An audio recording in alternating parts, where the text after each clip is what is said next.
Welcome back, Syndicate members. It is I, Joshua Mammoth, with a very special interview tonight. I have the creator of Arachnus, Michael Ortiz, with me. Thank you so much for joining me tonight, Michael. I really appreciate it.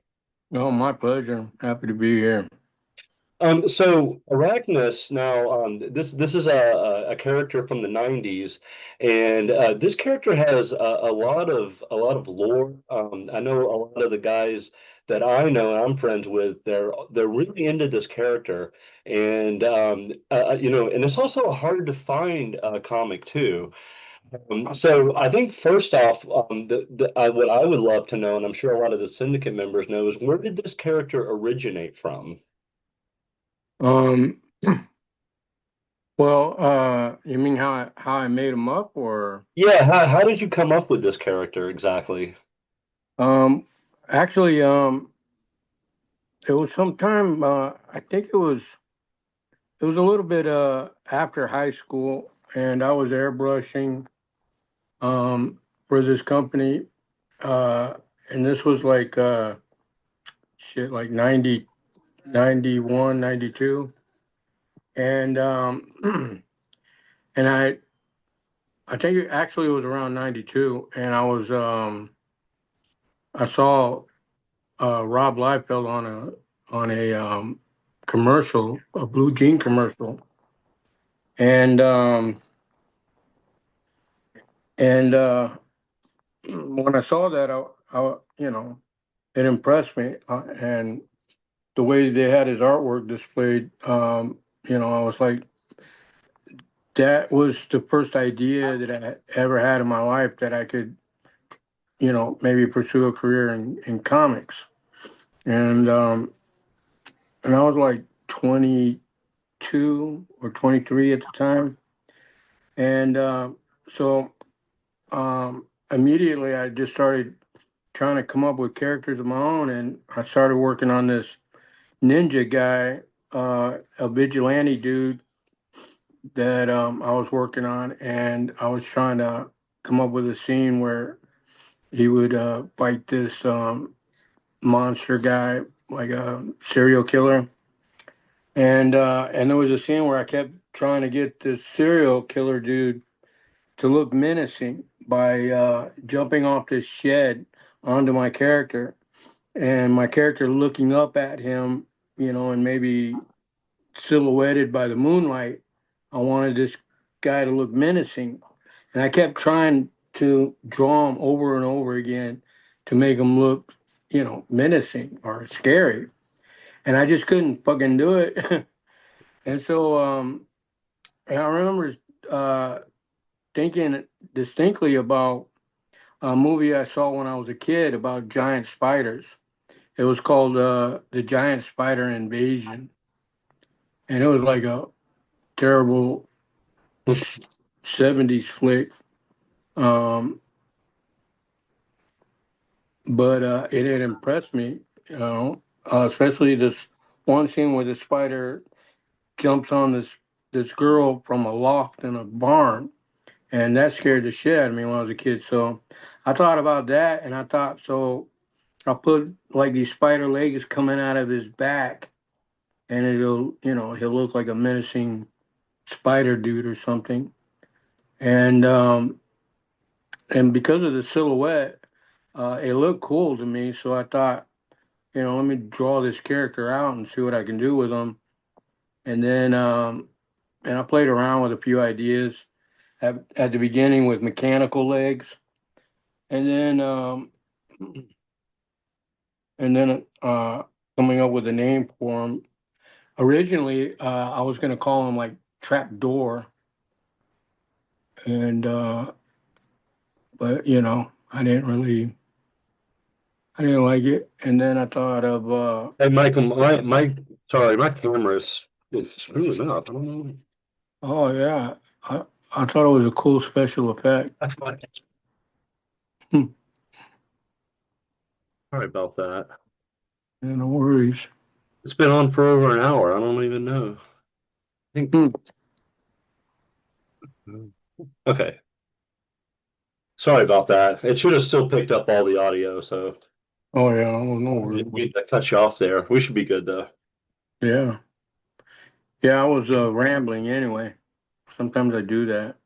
So with the so Arachnus himself then was more or less like he was supposed to be like kind of like a menacing looking villain to this vigilante character that you were creating, and then ultimately you chose to kind of go forward with Arachnus.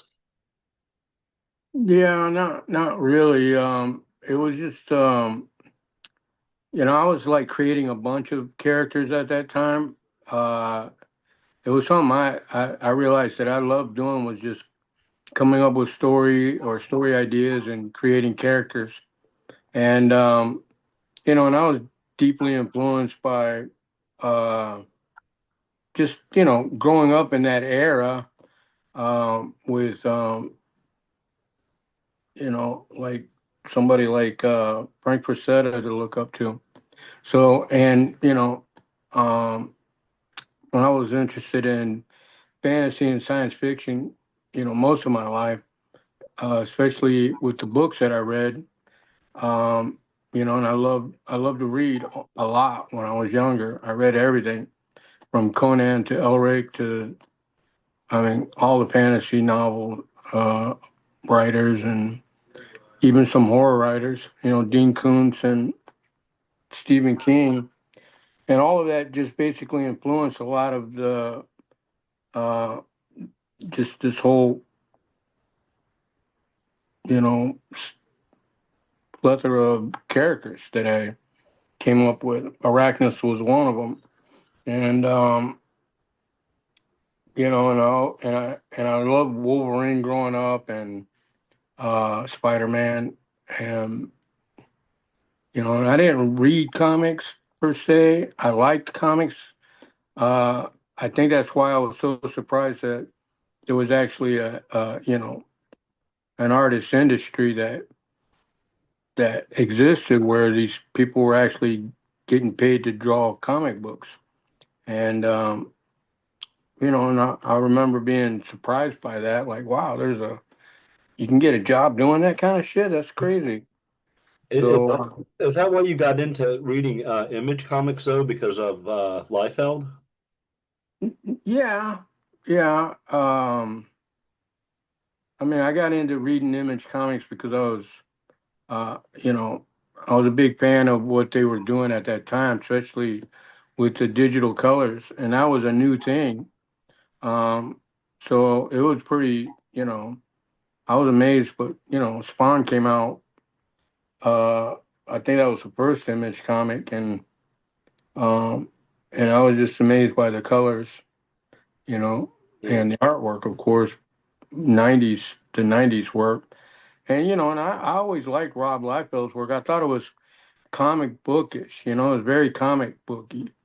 Um, and I didn't really, like I said, I wasn't really into comics. I was into the pulp culture. I like comics and I like Batman and all the comic book characters, Superman and all of them like anybody else. Um, at that time I watched Batman and Robin on TV and we had what we had that influenced us. Not like, as much as kids have today. I mean, they got, movies out the yin yang that are just, badass. I mean, we didn't have that kind of shit when we were kids, um, but Arachnus is kind of like based on a lot of those influences. And I talked about this before with some of my friends and my brother about what I wanted to do with Arachnus. He ended up becoming a very much a '90s looking comic book character with the cybernetics and the metal legs. Um, so I'm not disappointed with that. But if I would have done it the way I wanted to do it originally, Arachnus would have looked more monster, like a spider, like a wolf spider, or not a wolf spider, but a were spider. Instead of turning into a wolf or you turn into a spider. Right. So And more of like organic spider legs instead of like the metal cyber. mhm. Yep. But I'm so like I said, both my brother and I were very much influenced by that era and that genre, especially going back to fantasy art and and I love fantasy art. I came from that growing up and playing Dungeons and Dragons and then reading every fantasy novel I can get my hands on. And on the way I came, I had a few favorite authors. And I read like everything, all the Elric books and all the Conan books and all the Michael Moorcock books with Quorum and all the other multi-dimensional uh, ideas that Michael Moorcock came up with first. I mean, the stuff that everybody's talking about now with the multi-dimensional universe, um, these were concepts that Michael Moorcock was writing about back in the 70s, uh, and they were badass. It was really cool shit. And so Arachnus, a lot of people don't uh, put the connection together, but I love that idea about how Elric was this basically a weakling kind of character and albino, and he was sickly and needed magic and potions to, like keep him healthy until he comes across this black sword that that gives him all this energy and power, but at a price, and the idea that this black sword was demonic in nature, and that in another dimension it took on a form of a demon, but in the dimension Elric was in, that demon was a sword in that dimension. And I thought that was so wicked and just wicked. So that's what I wanted to do that with Arachnus and John being the scientist. Now he's got this spider that's in him, and he's got to deal with this spider from this other dimension that's got amazing abilities, and but it's got this terrible hunger, and he constantly has to make sure that the spider's fed. Otherwise, the spider will turn on him and eat him, devour him. So and I try to convey that in the story, um, but it didn't really come off like that. Not as far as I'm concerned, but I tried to put it in there how he was just um, arguing with Arachnus, with himself basically, but all Arachnus cares about is feeding, and then he fights these demons, and Arachnus is pissed because he can't. The demon, there's people that were possessed by these demons. Their body, their flesh, basically is tainted by this, negative energy that inhabits them. So Arachnus can't feed off of these demon possessed people for whatever nutrients that he's able to get from it because, uh, you know, a human body is basically corrupted with this negative energy. And so, John has to like deal with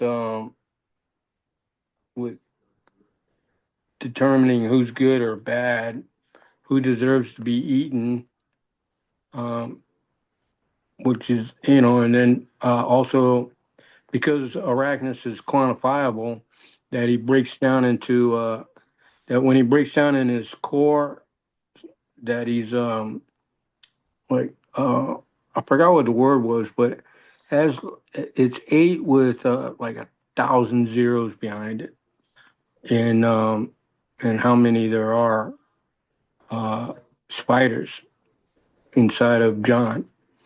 And it's a nest. Arachnus is a description of the universe that Arachnus exists in, and his universe is essentially a giant or a small spider's nest that houses octillion something spiders, and these spiders break down information. I mean, he discovers this after he devours John. Then because of John's ability, or John being human, uh, basically Arachnus gets to um, ascertain what humanity actually is, and as a result, wakes up from it, becomes conscious of itself, and then has the ability to describe its universe because of the word. So it goes after like vocabulary to learn the word of everything. That's the spider's part, and that's what this you know. It's just all these natural abilities that Arachnus possesses just because of the nature of what it is. And still, at the very least, though, um, and the way I want to make it sure is that Arachnus is 100% like whatever your idea is of a spider or arachnus or an arachnid. That's what Arachnus is. He's a spider through and through. Every single every inch about it is spider, and just like everything about John is human, and and and it's like both species have their own way of interpreting information. So Arachnus is kind of like that. Is akin to a computer, like a AI that's become aware of itself because of John, and then eventually it's going to become more intelligent than John, and more capable of doing things that are way out there, crazy shit. Can the two ever separate, or once the Oh bond yeah, happens, they can separate? yeah, yeah. They can. Uh, cause I did that already, where Arachnus disappears basically. It's not that he separates from him. He could, I think. It's just Arachnus just can leave John and then move on to something else. But preferably, it would rather be with another human, Oh, I see. another conscious being. So if we can just shift for a little bit, because there is something that I wanted to hear from you, and that was the uh, character creation contest for Savage Dragon, and how you because you chose Arachnus in that. He was the runner-up in that contest, and Eric Larson you said you had spoke to Eric Larson at a convention afterwards. Well, can you tell me some stuff about that? Yeah, yeah. He was a really cool guy. We met him in at the San Diego Comic Con in '95, and that was our first issue of Arachnus, and came out right at that time. And there was I didn't expect, I didn't know at all. I had no idea that I saw the little picture of Arachnus on the back of the Savage Dragon magazine because of that contest.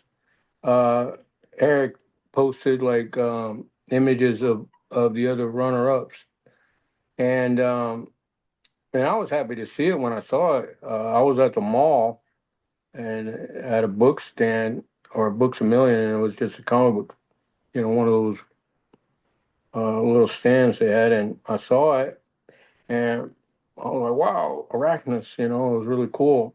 But I had no idea what kind of cells. I had no idea at all. It didn't even occur to me.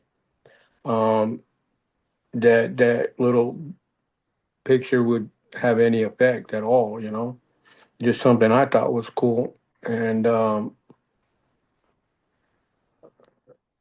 anyway, yeah, it was crazy time. Um, but my brother and we were trying to figure out how we were going to do Arachnus. Not necessarily at that point. It was in '94, and we went to the San Diego Comic Con in '94. Um, with artwork that we had done to get work. We went there to find work, stood in lines to have our portfolios reviewed, and we saved up all of our money to get there, and it was a big deal. We really wanted to make a go out of it, and work in comics. And my brother and I worked a lot. We were day and night, and making ends meet,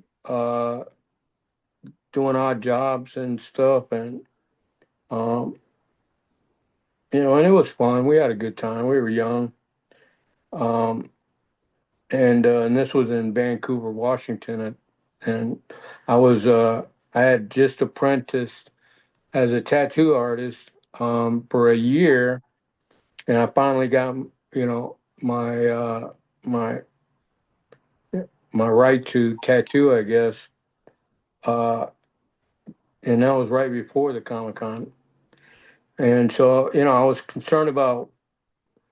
I wanted to do comics for sure, but I had spent a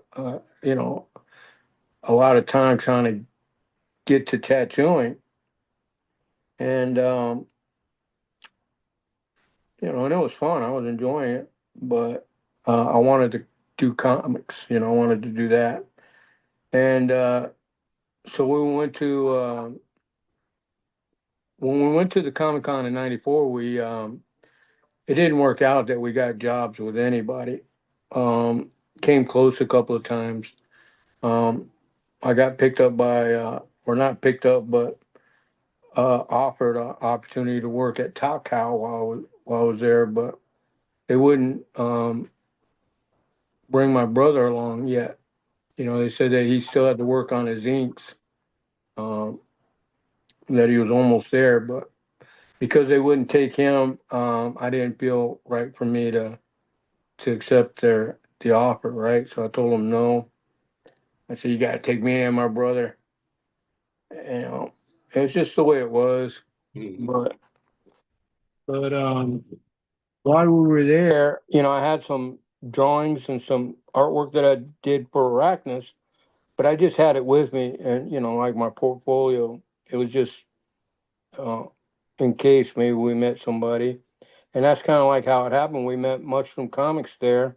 They were a bunch of young guys, independents that were doing full color comic books, and I was like, wow, that's pretty cool. These guys are independents and they're doing full color digital artwork, and so we met them and showed them Arachnus. They really liked Arachnus. They thought, hey man, this is a good character. It needs to be published. So but I think it was around that time, maybe before then. I'm pretty sure it might have been right before then that I had sent that image into um, Savage Dragon for the contest. Maybe a few months or sometime that year. But after I sent it and mailed it off, I saw the image in the back of the magazine, but it literally that was it. I was like, oh, cool, there it is. And then I moved on, and we went to the Comic Con, and because of how it worked out, I guess I didn't expect it, but yeah, I went into a big depression because I didn't get a job, and I really wanted to work for Top Cow, so I felt like an idiot that I turned them down when I had an opportunity, and my wife didn't appreciate it at all that I turned them down for my brother's sake. I just I brought my brother along with me in this whole comic book thing, so I felt really responsible, Mhm. and so when I got back, I just started tattooing more and try to make money on that, and was you know it was going pretty good, but my wife hated it. She hated it. I mean, she hated it only because I was tattooing women, in private areas and shit, and getting really mad about me doing it. And and then my brother said that the guys from Mushroom called and wanted to see if we were interested in doing an Arachnus book with them. And uh, initially, I was depressed and bummed out, and I wasn't ready to do Arachnus. So I told my brother no, I wasn't interested, and he was like, "All right, you know." And then a couple of months later, he came back and he said, "Hey, those guys called again, and now they want us to fly down there, and they bought us a plane ticket. You know, do you want to fly down to San Diego and find out what they got to say?" And and I was like, "All right, yeah, let's figure it out. I guess we'll fly down there." I was willing to give them a chance to see what was offered, and we went down there. We had a blast that weekend. These guys were cool as hell. They had a lot of money coming in from their investor, and they were ready to go. And so we worked out some kind of quick deal with them, and there was no money for me and my brother at all. We just went ahead and said, "Yeah, let's do it." I don't know.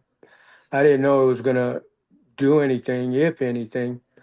But so we went and we got the first issue done, and this was like in October maybe. We made the deal, and then we were advertising after I got the first issue done by December, and we were already advertising.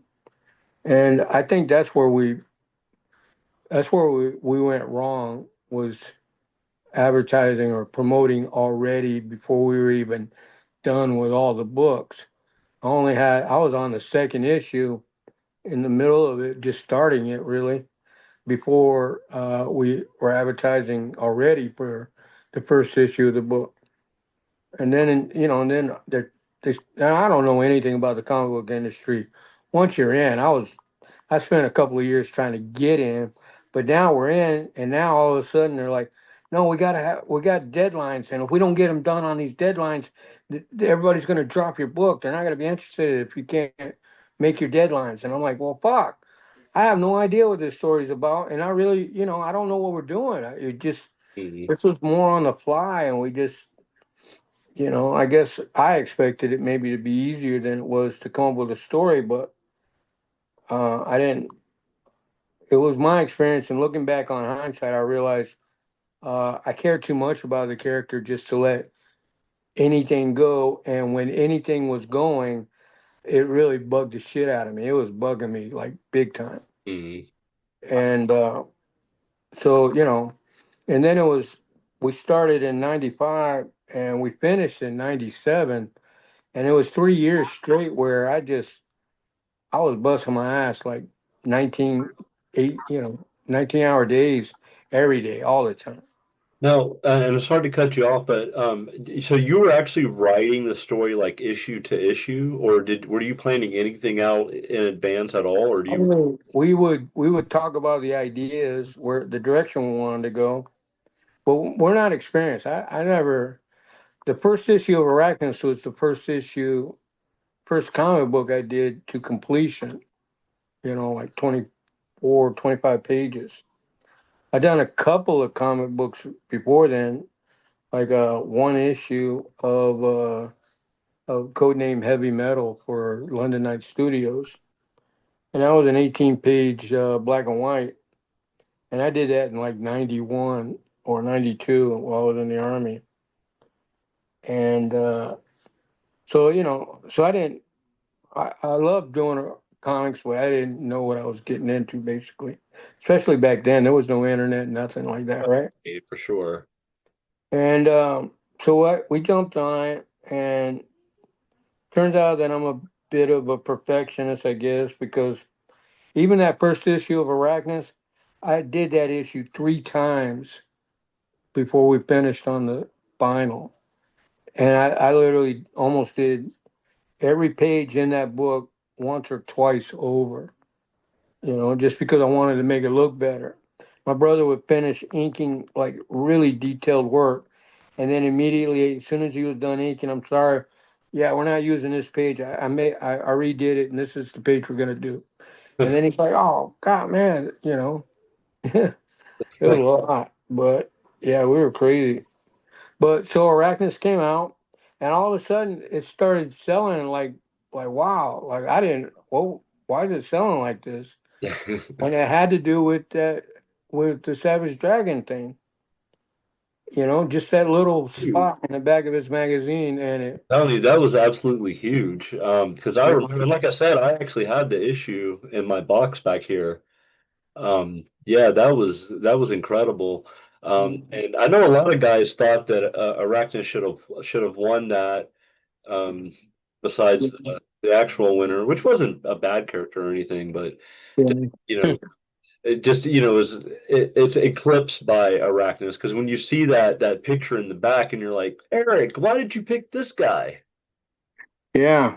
Well, in '95, I did talk to him in live. He was there, and and I showed him Arachnus, and then he was like, "Oh man," you're the guy. That book, and he said that there was an incredible response to the contest.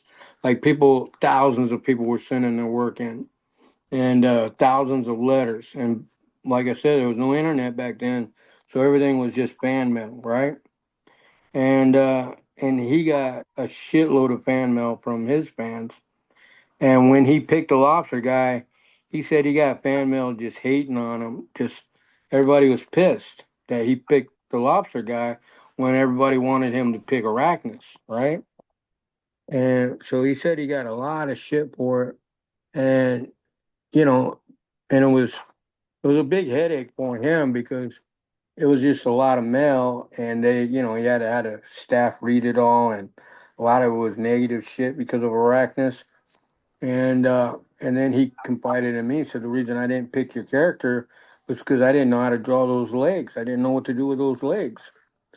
And when he said that to me, it actually occurred to me at that moment that he was right. I was like, I have the same problem. I don't know what to do with those legs either. The idea was cool, spider legs coming out of his back. But have you ever seen a man move with spider legs coming out of his back? What do those legs do? What's their purpose? What's their function? And what are they doing when he's just standing around? Yeah, and so I didn't realize that was going to be problematic until I actually started to deal with that. And that was a lot of the struggle I had with everything. Not only trying to figure out how to draw comics, how to draw, compelling characters, but then just how's the science work? What is it? A man spider, how does it work? I wish it was like Spider-Man where you just, you know, adapted some of the abilities, but no extra legs. But now I got fucking 8 legs to worry about. And do I make it 8 legs and his legs are part of it, or you know? So yeah, and I called it rhyme and reason. There was no rhyme and reason for a lot of this shit, and and I think once I realized that, I shut down at the beginning during those 90. Back in '97, I started. I was having a crisis trying to figure out what to do with this character because I really cared about Arachnus. I love this character, and I love that there was a positive response. I love that there was Arachnus fans out there, and I didn't want to let any of these fans down who was interested in this book. So it really mattered to me how it was going to be, um, you know, uh, put out here in this world. And what I did do, yeah, sure, I don't. I think it was because I was collaborating with a bunch of people to write the script. I didn't know how to do it, so I always felt like, well, you need a writer writes. I'm not a writer. I've never written, though I write. I write a lot, but I didn't consider myself a writer. I created these, characters, but like I said, it's just putting two and two together for a long time on the idea of comics and then what that actually means doing comics. And I wanted to do it right from the get go. I always wanted to do it right, do right by it. And which is kind of weird, without knowing anything about how to do it right. Uh, so it's been a long journey, and for the most part, I've been walking it by myself. My brother and I stopped working together back in '97. He's been doing his own thing, and I've been doing mine. I got into airbrushing as a career, and that's what I've been doing the last 25 years. Uh, was airbrushing like cars and motorcycles and things of that nature, and I loved that. I mean, I had a blast doing it. Did Um, you tell me that you originally had airbrushed an Arachnus on a wall? yeah, when I got out of the army, because I was trained as an airbrush artist while I was in high school. Also, I was apprenticed by this lady, and so I started airbrushing when I was in high school, and I love airbrushing.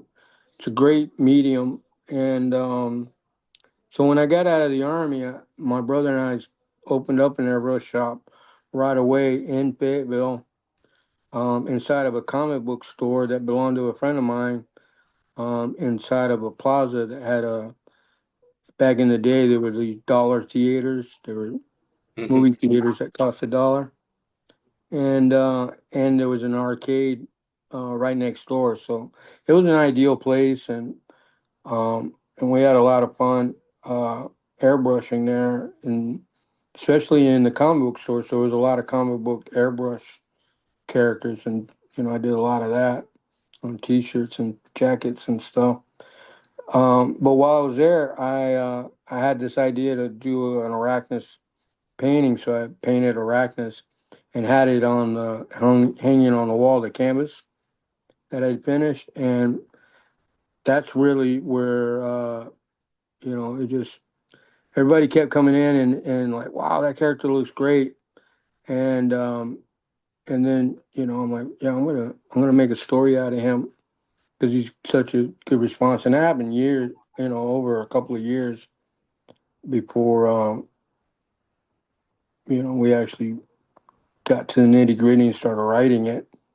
And the way we wrote it, and like I said, we didn't know what the fuck we were doing, but uh, I didn't even know what thumbnails were. I just took comic book paper, or the page.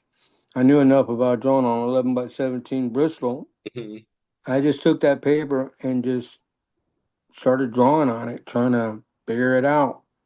And yeah, we wasted a lot of paper, but there was no script, nothing written. I just was telling a story through panels, through storytelling. Like, this is what's happening.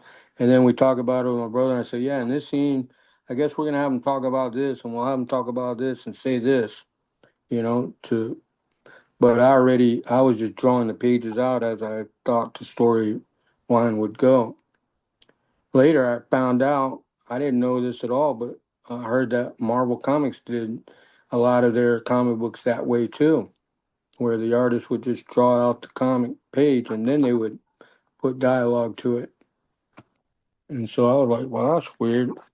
And so, That's actually how I do mine, though. I'll write out like a synopsis. I'll have like a okay beginning, middle, end, but very little dialogue, and then I'll draw my pages, and then sometimes when I'm drawing, though, I'll think of something that they need to say, and I'll write it on the page so I don't forget. But then when I'm doing it digitally, is when I'll put the dialogue in. But there's been times where I have done a script, and then when I'm drawing it, it just doesn't work out, or hmm, even though it sounds good in the script, when you have two people yeah, talking about it, it just doesn't work out. So I think that's why I kind of started getting away from full scripting and just doing like a little bit. yeah, I feel you. Yeah, it's hard to say. I haven't, I'm not a good judge of what good comic book storytelling is. And I haven't read enough to know any difference. I like certain writing styles, like Garth Ennis. I like the way he wrote, and I like the way Chris Claremont writes, and maybe some of the other you know, um, writer artists that they have in the industry, like Alan Moore, Mm. guys like him, and the guys who did the Watchmen. Uh, I forgot who wrote that. Was it one of the ones I just mentioned? Alan Moore. Yeah, Alan Moore or Chris. Yeah, well, I like the Watchmen. I like that kind of writing. I also like. Recently, I started watching Invincible, and I really liked that. I thought that was really good storytelling. Man, people have been telling me I need to watch that. I should probably sit down and try to check that out. Because yeah. Yeah, it's compelling. Uh, One of the things I realize about the industry, about the world today, is that there's hardly any newer or original ideas out there anymore. It's always the same idea, the same story, just rewritten or redone in a different way, but same stories. And so I think about that a lot. And but there's a lot of good books out there, a lot of good stories that I'm missing out on, a lot of good writers out there. You know, what's your book about? Oh, well, I have two of them. So I have a sci-fi fantasy, and it's called Joppa City, and it takes place at another dimension on a world, in a specific location called Joppa City. And the it's a hero named Amon, and he's a gunslinger. He's a demigod, and there's a fairy named Mano that is like his accomplice, and then they adventure around and things of that nature. It's very like sci-fi horror, so there's vampire, werewolf, zombie type stuff in it, but then also like a lot of high technology type stuff. And then my other book is called Kung Fruit, and that has it's like a martial arts comedy, and the lead character is Applehead. He's a spoof of Iron Fist, with a giant apple for a head, and he's got like a set villain, Frog Genius. He's basically a mutant frog. This is the main villain. So I do stuff like that. The Kung Fruit's kind of more on my sillier side. It's very easy to draw. It's Are you drawing it? Oh yeah, I do. I draw, write. I do all of my You're all. already published? Yeah, yeah. Oh, I do my own. I'm self-published, so yeah. On my site mammothsyndicate.com. Yeah. I'm trying to get back into getting into some conventions, because I actually haven't been to any conventions with my books. I was just doing the circuits when I was doing web comics. So I'd be interested. Are you looking into doing some conventions at all? Yeah. Right now I'm putting together a omnibus, a compilation of all the Arachnus issues that are published back in the day. It's more, it's a, I'm I'm reprinting it, but I wanted to, look good quality wise with the bring back the richness of the colors. Plus, I got new artwork for the covers that I'm going to put in the book, along with a lot of artwork that fan made work, fan made drawings of Arachnus, and um, I'm going to get some artist friends of mine to digitally color them for my friends and give them a chance to, have their books actually printed and published, or their to have artwork printed and published so that they can um, showcase that. But and I like to continue doing that for each of the books that I publish through a publishing company that I'm establishing called Mystic Mushroom Publishing House. And so I'm working on the logo for it, and a new logo design for Arachnus. And then later on, I'm going to do a remastered version where I spent the last couple of years redoing the entire series. I redid everything.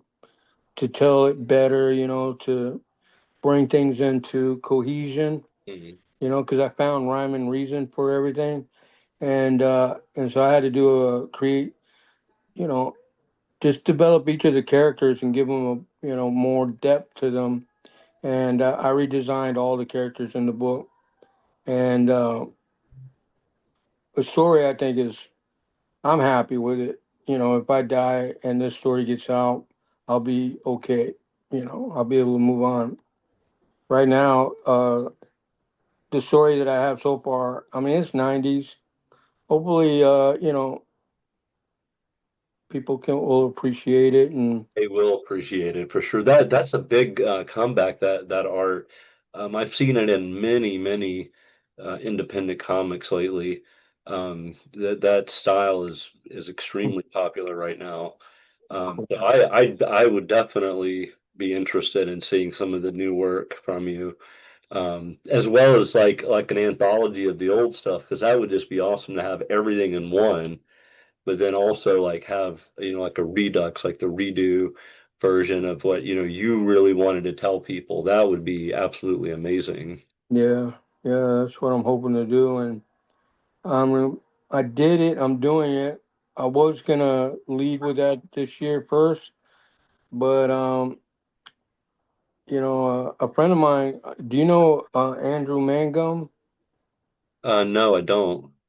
Yeah, he's another comic book artist in the industry. He's a really good guy, independent comic book artist. But um, I've been friends with him like off and on over the last few years. And then last year, he got me together with another guy that I know, Dolan Waddick, who does like Unholy Nightmare or something. Uh, but he's a good guy, and because of Andrew suggested that I do an omnibus of Arachnus, and he, and this was last year, so I guess I'm finally following through, and I got to give him credit for it because it was his idea to make it happen, and if he hadn't suggested it, I wouldn't be doing it, I think. So, um, but that's what I'm doing now, and I don't know. We'll see what happens. I don't mind the work. I definitely happy that I did it. Um, but yeah, the books that are out there, I don't know how many of them are left. So there's probably not that many after all this time. And the second print, I'm gonna make the second print better than the first print.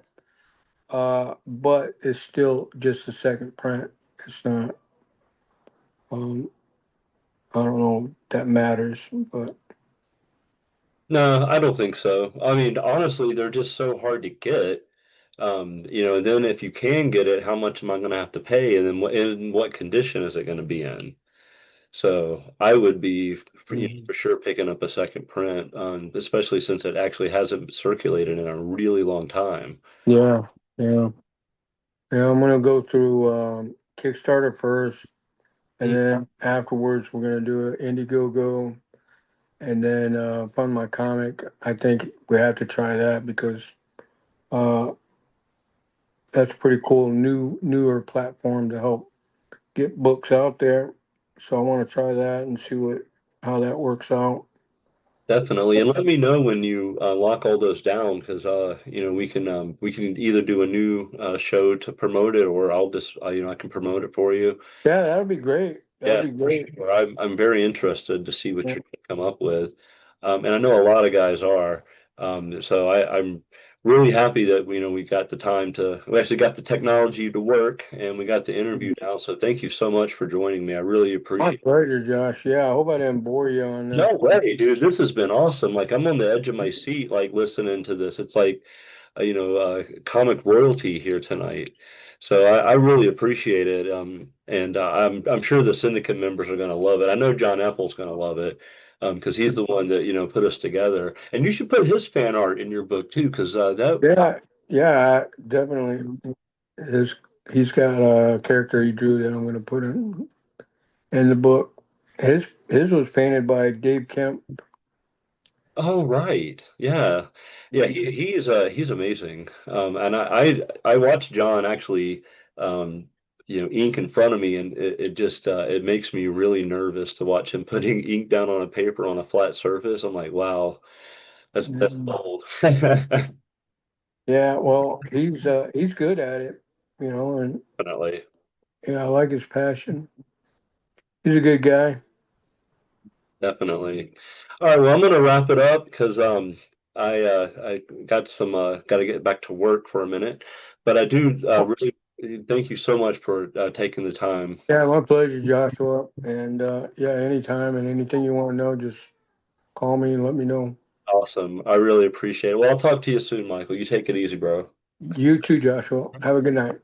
Between the known and the unknown lies the mammoth. I'll see you next time.